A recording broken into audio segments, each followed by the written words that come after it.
The story you are about to hear is from the subreddit No Sleep. Let's begin.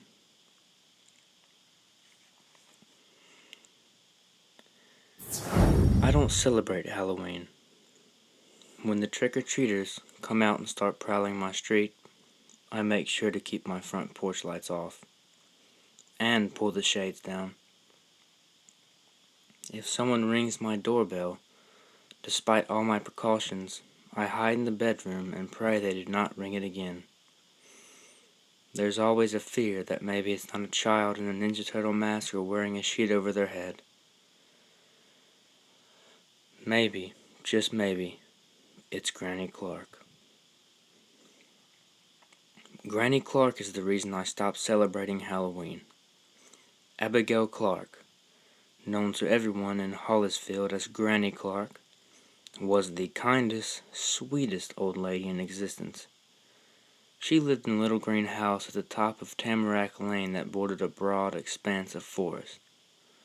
She'd lived there since as long as anyone could remember. Someone once told me she was over 100 years old, and nobody within earshot challenged the claim. I absolutely believed them.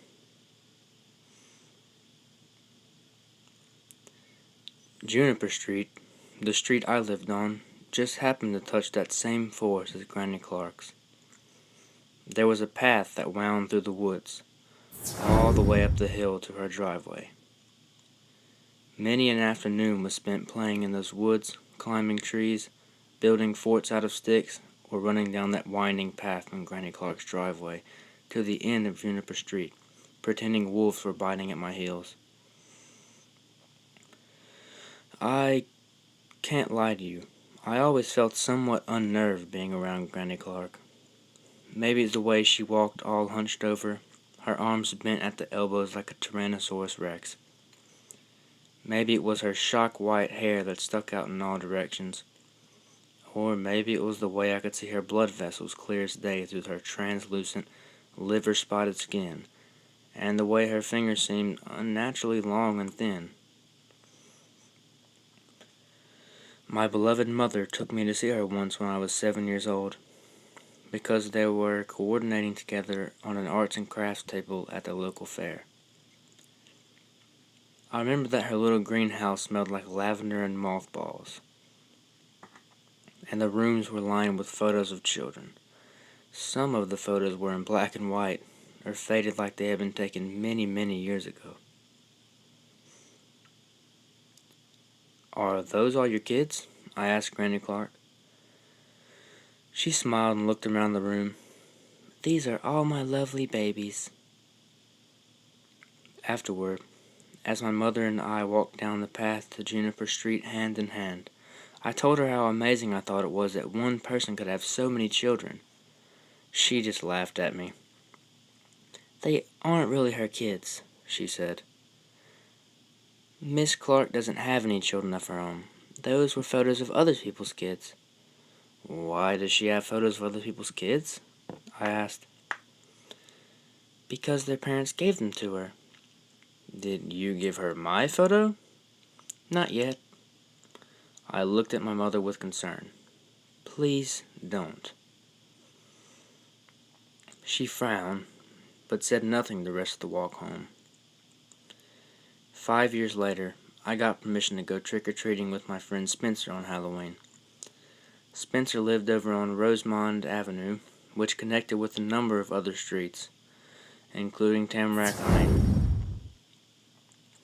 The neighborhoods over and around Rosemond were considered the best area for trick-or-treating in town, far superior to the neighborhood down and around my neck of the woods.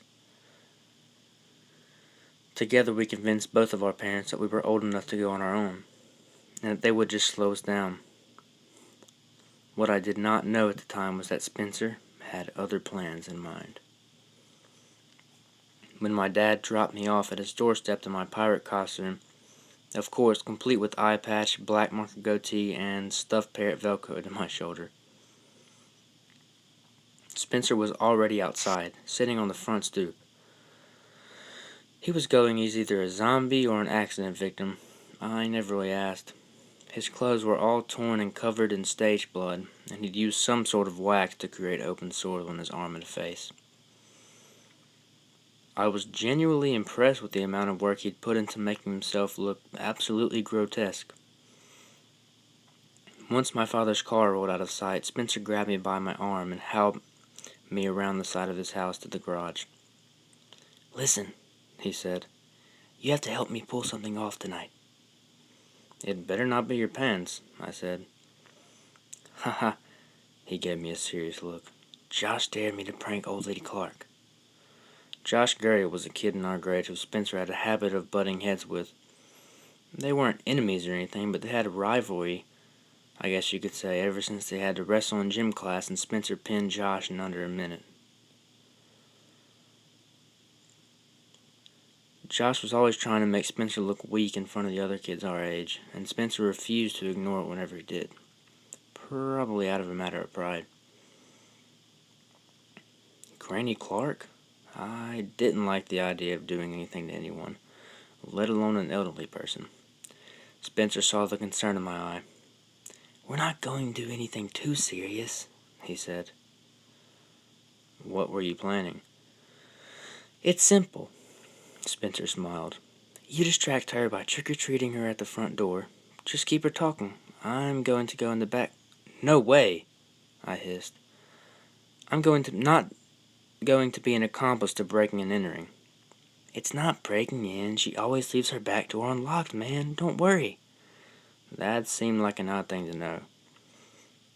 "Anyway, I'll go in the back, sneak upstairs, and toilet paper her entire bedroom." As if to prove the legitimacy of his plan, Spencer pulled out a large roll of bathroom tissue out of his trick-or-treat bag. "What will that prove to Josh? That you can TP some half-blind old lady's house? Are you going to help me or not? Because you can always walk home if you want."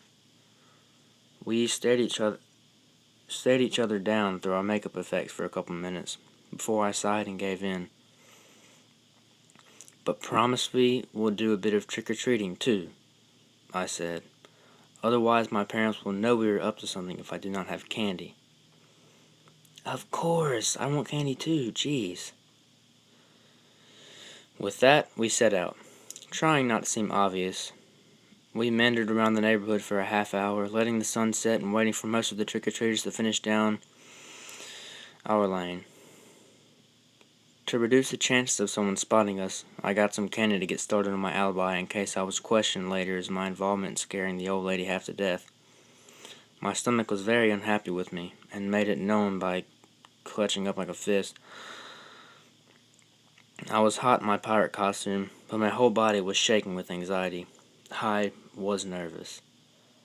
Finally, when the streetlights had turned on and all the very small goblins and fairies had been carted off back to their homes, Spencer nudged me in the ribs and nodded silently in the direction of the forest. I nodded back, and we made a beeline for a tamarack lane, trying to make small talk to continue to look inconspicuous.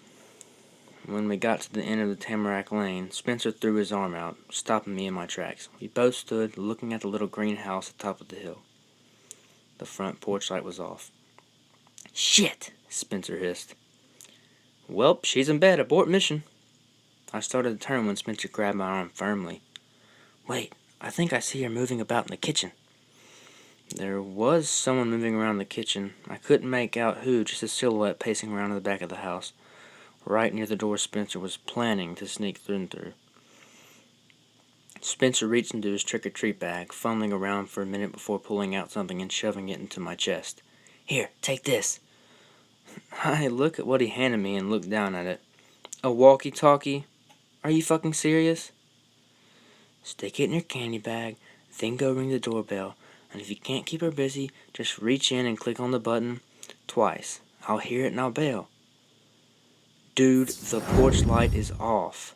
Spencer looked at me, and I saw the desperation in his eyes. He had to prove himself to Josh in this stupid, juvenile, and ridiculous way, and if I did not help him, he was probably going to do something even dumber, or worse yet in his mind, go back to school and confess to Josh that he did not do it. I sighed and dropped the walkie-talkie into my bag. "Just go and get it done, quick. Granny Clark gives me the creeps.